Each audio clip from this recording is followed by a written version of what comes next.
ইরানের নৌবাহিনী পারস্য উপসাগরের জলসীমা থেকে ইসরায়েলের একটি জাহাজ আটক করেছে।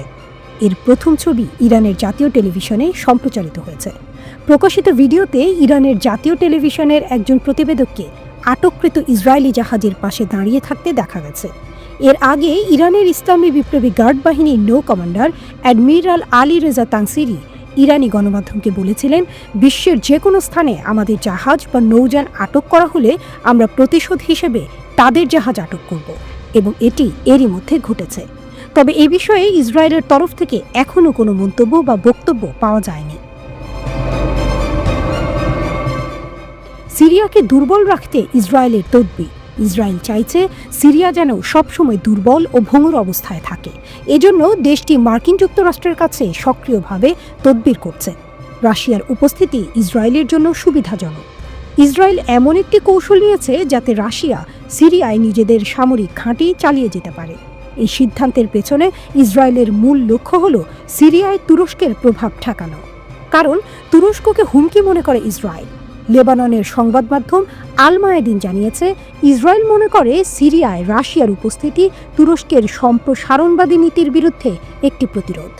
ইসরায়েলের মতে তুরস্ক আঞ্চলিক নিরাপত্তার জন্য হুমকি, তাই রাশিয়ার উপস্থিতি ইসরায়েলের জন্য ভালো। তুরস্কের প্রভাব বৃদ্ধির আশঙ্কায় ইসরায়েল তারতুস এবং লাতাকিয়ায় রাশিয়ার সামরিক ঘাঁটির পক্ষে অবস্থান নিয়েছে। মার্কিন কর্মকর্তাদের সঙ্গে বৈঠকের সময় কিছু মার্কিন প্রতিনিধি ইসরায়েলের এমন অবস্থানে বিস্ময় প্রকাশ করেন। যুক্তরাষ্ট্র ইসরায়েলের কাছে $3 বিলিয়নেরও বেশি মূল্যের সামরিক সরঞ্জাম বিক্রির অনুমোদন দিয়েছে। এই অস্ত্রের মধ্যে থাকছে গোলা বারুদ, বুলডোজার ও বিভিন্ন সামরিক সরঞ্জাম। ইসরায়েলের আগে গাজায় ভয়াবহ ধ্বংসযজ্ঞ চালাতে এই অস্ত্র, গোলা বারুদ ও বুলডোজার ব্যবহার করেছে।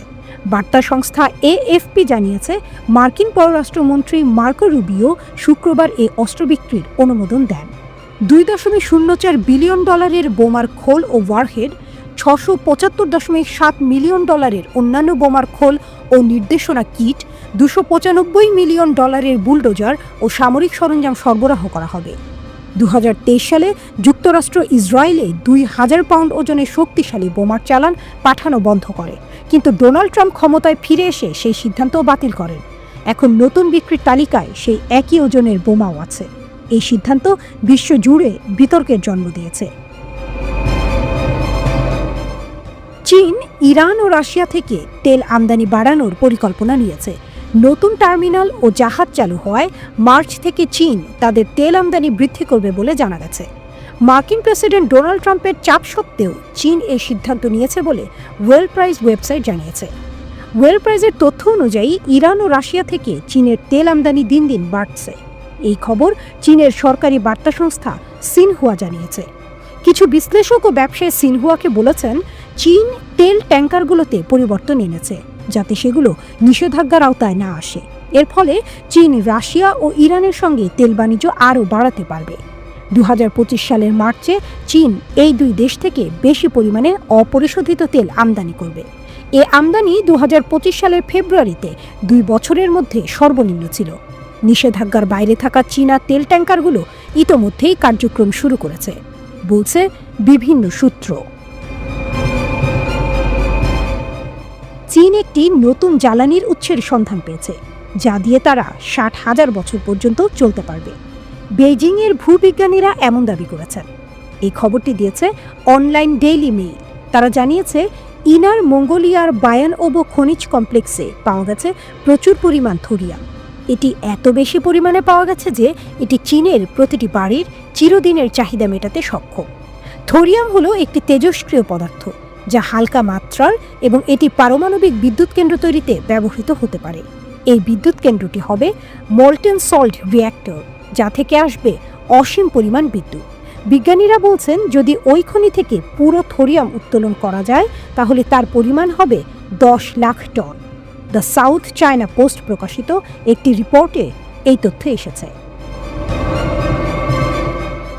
ট্রাম্প জেলেনস্কি সংঘাতে বিভক্ত রিপাবলিকানরা, ইউক্রেনের জন্য মার্কিন সহায়তা অনিশ্চিত। ইউক্রেন ইস্যুতে মার্কিন যুক্তরাষ্ট্রের রিপাবলিকান দলের মধ্যে বিভক্তি দেখা দিয়েছে। বেশিরভাগ রিপাবলিকান প্রেসিডেন্ট ডোনাল্ড ট্রাম্প ও ভাইস প্রেসিডেন্ট জেডি ভ্যান্সের পক্ষ নিয়েছেন। তবে কিছু রিপাবলিকান ডেমোক্রেটদের সঙ্গে মিলে ইউক্রেনকে সমর্থন দিচ্ছেন। শুক্রবার হোয়াইট হাউসের ওভাল অফিসে ইউক্রেনের প্রেসিডেন্ট ভলোদিমির জেলেনস্কি ও মার্কিন প্রেসিডেন্ট ট্রাম্পের মধ্যে তীব্র বাকবিতণ্ডা হয়। এরপর থেকেই ইউক্রেনকে ভবিষ্যতে কংগ্রেস থেকে সাহায্য পাওয়ার সম্ভাবনা আরও কমে গেছে। ওই বৈঠকে ট্রাম্প ও ভাইস প্রেসিডেন্ট জেডি ভ্যান্স ইউক্রেনীয় নেতাকে অপমান করেন এবং অশ্রদ্ধাশীল বলে অভিযুক্ত করেন।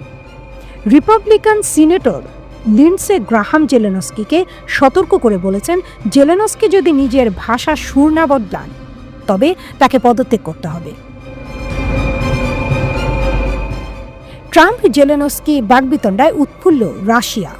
রুশ কর্মকর্তারা এবং রাষ্ট্রীয় গণমাধ্যম এই উত্তপ্ত বাক্য বিনিময়ের পর ট্রাম্পের সমর্থন জানিয়েছে।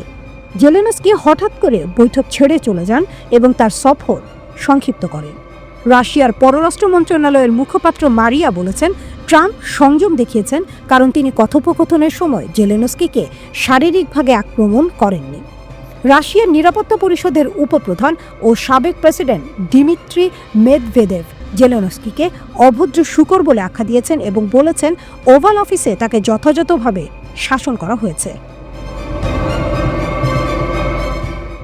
ইউক্রেনের প্রেসিডেন্ট ভলোদিমির জেলেনস্কি ও যুক্তরাজ্যের প্রধানমন্ত্রী কিয়ার স্টারমার লন্ডনে দ্বিপক্ষীয় বৈঠক করেছেন। বৈঠকটি হয়েছে ব্রিটিশ প্রধানমন্ত্রীর সরকারি দপ্তর 10 নম্বর ডাউনিং স্ট্রিটে। সেখানে স্টারমার জেলেনস্কিকে আশ্বাস দিয়ে বলেন, আমরা ইউক্রেনের সঙ্গে আছি।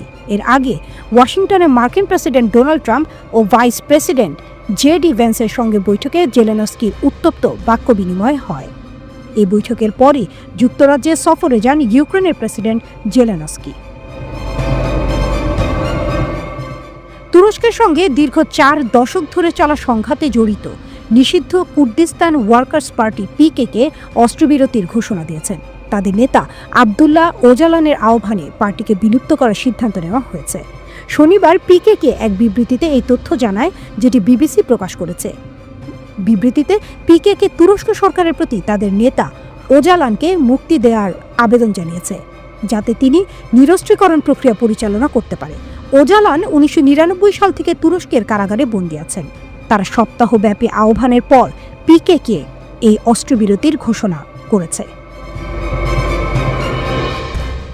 ভালো খাবার পেলে আমাদের মন খুশি হয়ে ওঠে, এমনকি খাবারের পর অনেকেই গান গাইতে শুরু করে। তবে যদি বলা হয় তিমিরাও ভালো খাবার পেলে গান গায় আর সেই গান পিয়ানোর সুরের মতো মধুর হয়, তাহলে অবাক হওয়ার কিছু নেই। এমন ঘটনা যে সত্যিই ঘটে তা প্রমাণিত হয়েছে নতুন একটি গবেষণায়। গবেষণাটি করেছে দ্য কনভারসেশন নামক সংবাদ মাধ্যম। 6 বছর ধরে প্রশান্ত মহাসাগরের উত্তর পূর্বাঞ্চলে যুক্তরাষ্ট্রের ক্যালিফোর্নিয়া উপকূলে এই গবেষণা পরিচালনা করা হয়েছে। সম্প্রতি PLOS 1 সাময়িকীতে এই গবেষণার ফলাফল প্রকাশ করা হয়েছে, যেখানে বলা হয়েছে তিমির বাস্তুসংস্থানে কোনো পরিবর্তন হলে তার প্রতিফলন তাদের গানে পাওয়া যায়। গবেষণায় 3 ধরনের তিমির গান বিশ্লেষণ করা হয়েছে: নীল তিমি, হামব্যাক তিমি এবং ফিন তিমি। নীল তিমি শুধু এক ধরনের চিংড়ি জাতীয় মাছ ক্রিল খেয়ে থাকে। হামব্যাক তিমি ক্রিলের পাশাপাশি অ্যাঙ্কোভি নামে ছোট মাছের ঝাঁক থেকেও খাবার সংগ্রহ করে। তবে এটা উল্লেখ্য যে এই খাবারের পরিমাণ প্রতি বছর একরকম থাকে না।